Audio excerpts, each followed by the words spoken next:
Hey there guys, thanks for joining me on yet another Krozzfyre Cast. I am, obviously, hopefully Krozzfyre, because otherwise it'd be quite weird what I'd be doing on the stream, eh? I'm going to jump straight into this game, guys. This is a requested 2v2 upload from Qvazar. I don't quite know how to pronounce his name. Qvazar, there you are, it's Qvazar for now. He's requested this 2v2 to be cast, which is pretty cool. Apparently it's quite an intense match, so we'll see what goes down. His partner here, Tezting here as well, both going to go for tier 1, so no pioneer spamming really for those guys. And they're going to start rushing out on Krozzfyre. So a nice small map. I'm going to switch quickly over to these guys just to introduce them, see who we're playing against. So we've got Semper FI from the Netherlands, who's going for a conscript opening, excuse me. We also have his ally then, Zotyesz18HUN. That's probably how you pronounce it. I imagine you'll correct me if needs be. But I'm going to keep on my focus over on this side on Qvazar because he is... Qvazar? It's late. Qvazar. I'm going to keep my focus on Qvazar because if I keep my focus on one player, it's easier to sort of see the game through his eyes, to sort of really analyze what went on in his mindset, how he reacted to everything. That's why I keep the fog of war on as well. Like I say, line of sight is very important in this game. Now, he's decided to focus on, what they tried to do this time, they've gone and split up on both sides of the map. So instead of focusing on one half of the map, they're trying to cap both sides. Now, traditionally, as German player in 1v1 on this map, it's recommended that you only go for half the map rather than try and go for both sides, simply because the Red Army, the conscripts, will just flood over and start capping up anything that you don't own anyway. But he's got a nice little push down here now. These guys aren't in the cover, unfortunately, the green cover, otherwise it would have been a bit more of a formidable force for the conscript squad. But the conscript is in green cover, he's taking reduced damage, but he's not getting many hits off at the moment. He's being supported now by the Grenadier squad, so the Grenadier squad has stopped capping. But he's starting to get some news off. There we are. Very early Molotovs then out of his opponent, so he needs to get those guys out, which he does. But the conscripts are still there. They're about half HP. Meanwhile, we see the push right into the base. The first strategic point right outside the base, which he's now going to recover with the MG, which is nice. But you can see he hasn't got much map control for 2 minutes in. The Soviets are right in the throats, right down the face. Luckily enough, his ally has been able to control this building now in the middle. Over the main munitions point. As Qvazar is now holding the mid. He's going to try and hold the victory point and just sort of make his statement here. And it looks like they're going to try and focus on the top side of the map. Because they're able to keep hold of this building. Can't get my words out today, I'm sorry. Because he's got control of this building, he's got control of the region. He's able to take on attackers from all angles, and especially coming from this side, because it's a very open route to come in from this area, as it is from this side as well. So I'd like to see him. He's got this MG coming through now, which is nice. It's going to be able to fortify position even more. But we do see the aggressive conscript play again with the Molotovs, making that MG relocate and have to set up once again. So he's not an effective unit right now until he's back on the MG like he is now. So he does take one loss for it, and they're in the green cover again. So as I showed you in one of the previous passes, you can actually barbed wire this up early game. But we see a nice flank coming off now. And these Grenadiers are swarmed. He's going to have to try and refocus this MG if he's going to get any use out of it. They do jump in the building, which is quite a nice idea, but unfortunately doesn't realise there's a mortar just sitting here. Which is going to start... Oh, actually, no, he managed to make it in the house. My bad, I thought that was the Soviet players. The Soviet players are actually going to charge down this mortar squad, throw the Molotov, definitely force him off the map momentarily, but he's only right outside his base, so not too bad. He's also got a unit up here keeping pressure on the top. The top munitions points. There's a lot going on very early on. This MG is not going to get flanked. There's the majority of his squad members there, so he's going to get suppressed over there. Does he have enough time to throw the Molotov off though? He's actually relocating, which is nicely done. So he didn't actually pin the member, he just only suppressed him briefly, so he's had time to move around. Now this Grenadier squad that was supporting up top is coming around to support this flank, which will be... that's it, that's the end of this flank now. This guy's going to have to retreat. It's a nice Molotov coming off though, it's going to do a nice bit of damage. Another one going in as well. This MG's in a lot of danger going down, but unfortunately loses his own troops going through the flames, so that's just... Oh, and the MG goes down as well, wow. Okay, so... a lot of action going on, I haven't been able to keep up with top just yet. So this MG from Tezting now is keeping these guys pinned. He's not actually using it in the building itself right now. He prefers to have it out here because he's got that extra range so he can actually shoot up on the hill here, up on the ridge. Something you wouldn't be able to do from the building. We see that Qvazar is now coming back out of his base pretty soon. He's going to have to start capping up these areas again. So the Red Army has had the early advantage in terms of the control of the map, but it's the ebb and flow. It's starting to look like it's a slightly more in the difference between now. Very nice rifle there. He takes out 2 members. One goes down also as well because he's pinned. He's been suppressed for so long. His defense bonus is gone. It's eroded over time. He's able to push them off up there now. Nice flamer upgrade with engineers coming in. He knows that there's emplacements about, so these flamers are quite good against those, and also going to be quite nifty against his grenadiers. There's a mortar now in this church in the middle, which is going to defend this victory point if he can ever get around to capping it, and the sniper out now for Tezting as well. So Tezting is going to start racking up some kills on this guy. He's taking some damage from his MG, though. This could be a very early loss.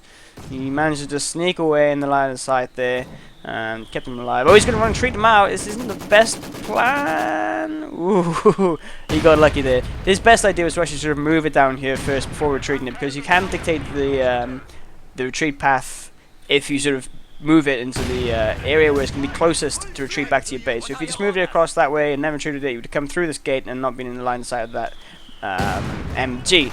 Nice little find coming away in this MG now, which has to move, but he's getting hoorah. There's a nice turn though. It's a nice turn. He's got a wide angle right behind him. Looks, he's gonna. Oh, unfortunately, he's been flanked again by there, and a nice Molotov goes off. So some good play from both of them right there. Even though it was over in literally seconds, and there's no real shots fired. There was quite skill from both of them. So, well, 3 of them actually. 3 players involved with it. Qvazar now. He's assembled his forces. He's going to make a little bit of a play because the Soviets have swarmed over this top area now without the control of that building. So now we're going to start seeing them with the mortars and snipers can start taking away some of the health from the units. This unit gets pushed off. Some nice little snipe kills there as well from these grenadiers. The MG putting his 2 cents in the matter as well. So we see some counter mortar play out here as well from Semper FI. At the moment it is a triple cap, and there is actually no drainage at the moment for the Soviet players. But, you know, it's the guys have now tagged up to tier 2, so you can obviously see we've got the hard trackers out to play. There's not enough emissions for it yet, and because obviously he's been using rifle nades and such, he's unable to get it just yet, but I mean, there's only 120 munitions, so he's not far away from it. If he preserves it, if he resists from sending out a couple of nades, he should be okay. This MG is hopefully going to suppress this flamer engineer squad over here, but this is quite a vulnerable section up here now. I mean, if he can get his mortar to start firing up there, he's going to have a good time, as well as if he can get this guy. Ooh, nice mortar shot landing right on the half track, taking down 2 of the grenadiers there. They're going to be able to reinforce off it straight away, but it's a nice little punch in the manpower there. I just laughed at my own joke. That's kind of embarrassing. There's so much going on here. Okay. So this mortar is trying to pick away at this mortar up here. There's sort of like a bit of a face-off. This AT gun is now on the field as well, so this half-track isn't going to be able to enjoy the free will that he could have imposed there. This Grenadier squad is going to push away on this infantry conscripts as the sniper comes up to take care of the AT gun. Remember, AT gun, all of the Soviet weapon crews cost 30 manpower to reinforce, as opposed to, ooh, I missed all this look. This Grenadier nearly went down to some nice Molotov and jumping into the defensive area there from the conscripts. So that was nice to play. The sniper is now on 4 kills, continuing to pick away on things. It's a bit of a mortar attrition, but there's so many units about. It's not just mortars, it's all encompassing. There's every unit out that we could possibly think of right now. Well, maybe not every one, that's a bit of an exaggeration, but you get my drift. The fuel advantage has been lying in heavily favoured with the Soviets for this period of time so far. He's actually aggressively up with his sniper here, and he missed that shot on the AT gun, which is really frustrating and rare, but this is a very out of position sniper. He shouldn't be up here capping, especially not with any close by support like these guys. If he has these guys up here helping him out, then happy days, but I mean, he's very risky. He might actually take down the AT gun, but here comes the conscript squad to have some words with the sniper, see if he can't change his mind. But oh, he actually got the sniper off on that AT gun. Beautiful play there. Now he's going to have to get the sniper out of those, so he's paid for himself slightly there. If he can do something about that AT gun that's unmanned. Otherwise, the Soviets just manned it up easy enough. Bet 2 Grenadiers now picking away at this Flamer Engineer who's going to come try and get a flank on this mortar and this AT gun up here. But he might take too much damage before he can get off any damage from his own. He's going to have to get those out of there if he wants to survive it. This MG is still in the church. I imagine this mortar's been trying to shell off, get him out of there and push him out, but not at the moment. Now there's a ping going down on the actual mortar over here. I don't know if they're trying to get some artillery out over here or some off map. I'm not too sure. I don't think we've got enough command points for it yet. Maybe they just tell each other that they need to deal with that guy pretty soon rather than later. We do see that the half-track is upgraded with the Flamer now, so we can start getting some nice flanks. He knows his AT gun is here. He's just revealed his AT gun and didn't want to, you know. So now the half-track knows where it can go and where it can't go. This Grenadier squad is going to come and stop the actual victory point drain for the first time in the game. And so we'll start seeing some Soviets taking some losses, and this conscript squad nice enough in the face, but he can't get out of there, but he does defend the VP and the central VP. For now, this half-track has gone on a big flanking mission. Look, and he finds a perfect target. The line of sight, the bush there. I was wondering what went on. The line of sight behind the bush. The combat engineers there didn't have any, the pioneers there didn't have any AT whatsoever, so we'd have had a field day roasting toasting them, but they recognized that and got out of there straight away. This MG should now try and, he's going to move this up and try and cap the point with it, before maybe moving it back to a bit more of a defensive position rather than wide out in the open. So now we can see the pendulum swung heavily back into the hands of the Germans now. Some nice mortar barrages coming in. This sniper's way too close to everything. It doesn't matter if he's stealth, if he's right next to everything and standing next to other targets for these mortars to be firing at. But now he's going to start picking away, starting some troops, starting to do a bit of damage, which is going to be what his job is all about. We see nice defensive pack gun up here supporting this, which he needs. Here comes the 234, so hopefully he'll be able to counter this 234 straight away. But in the middle we see some more tit for tat as they're going back and forth. This field is now under pressure. The shock troops out from Zotyesz18HUN. Excuse me if I'm pronouncing your name wrong. And but this field is now going to go down, so the field advantage is going to swing back into, well, I think for the first time, into the German favour. So they've knitted and gritted out the initial harassment then from the conscripts, from the supports, and they're able to counteract them. There's Panzer Grenadiers out now as well. They do some nice damage, and they can actually do some more damage to these shock troops. Unfortunately, these shock troops are another perfect target for this half-track with no anti-tank ability whatsoever. So those are expensive losses to take. Panzer Grenadiers just going to grunt in the face of all that comes at them and take it like a man and push everything out. So now he's able to take this cut-off point, which is vital because now the Soviets have no foothold into the actual map. It's kind of focusing them, making them focus either on this point entirely or the top entirely. There's no middle ground anymore. But we do see a massive push coming out the top now from Semper FI. He's going to take down the Grenadier squad nicely. I'm not too sure if the mortar actually did it for him. He's going to keep on pushing through now, able to put his foot down on this top side of the map, hopefully, whilst this bottom goes into the hands of the Germans.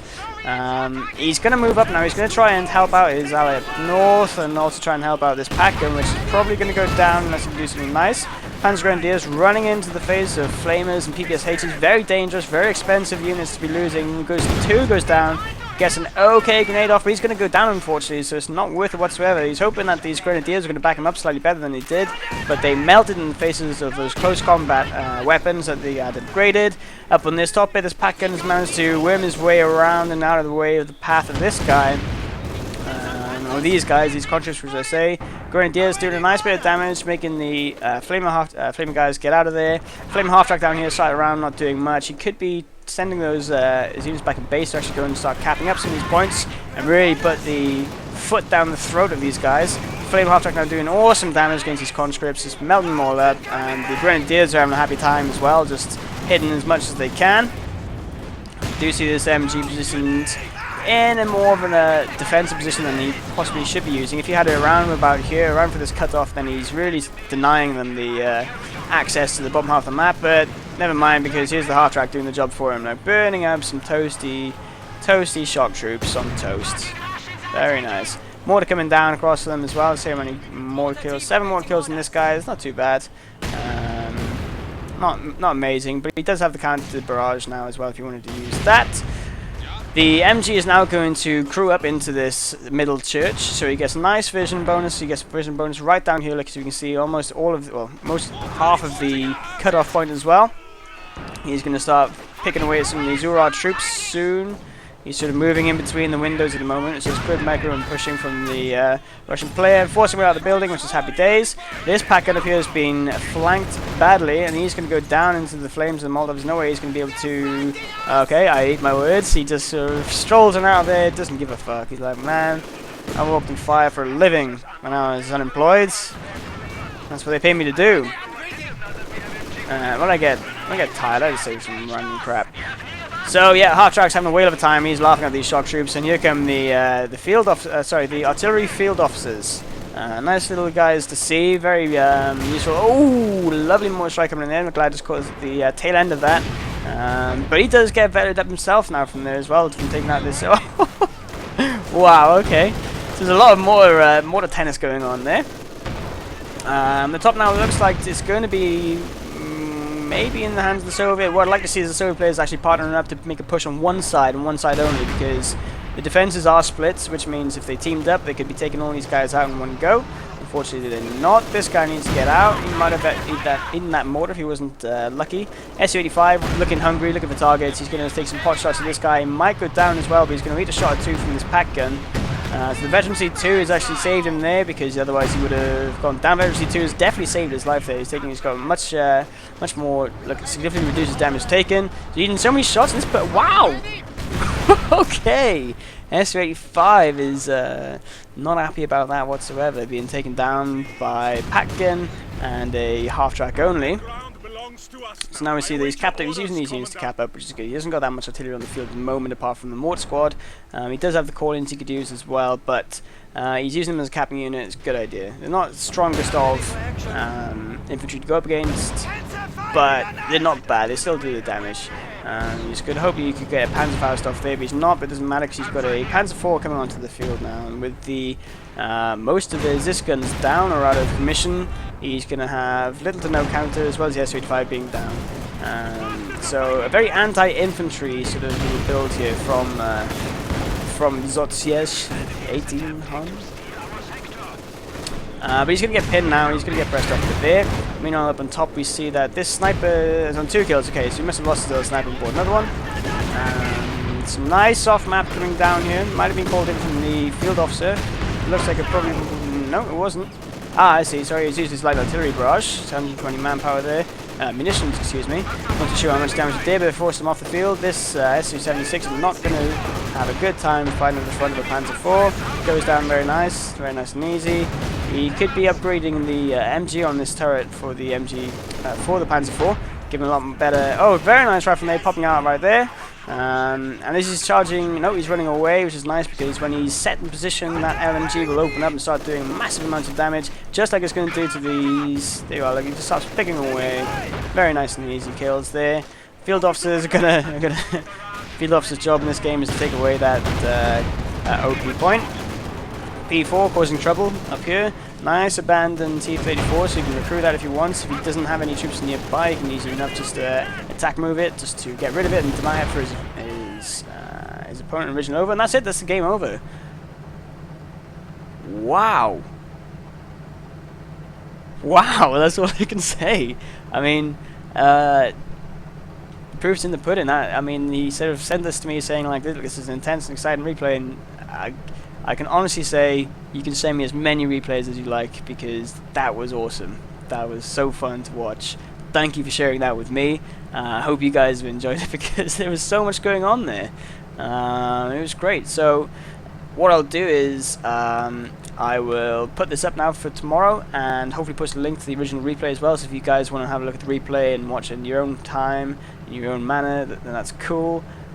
I don't know what to say about this. This was a great battle, great back and forth. I mean, it was very 50-50 at one point. I mean, the sort of Soviets had the advantage early and pushed right up, and then the Germans were able to push right up, and the Soviets never really be able to break out of it. I've made mention of this previously in casts. The whole dream of 2v2, 3v3, 4v4 is that you can use, if you combine your forces in one area, you're going to overwhelm one player very easily by numbers alone. So if they coordinated their attack to try and get out of their base and gone just top or just bottom, then they would have pushed the Germans right back into their own base then as well, or at least maintain half the map control and then able to push onto the other half of the map. But hell, man, that gave us for an exciting fight, right? Anyway, thanks very much for watching, guys. I've been Krozzfyre, and I'll see you all soon. Take care.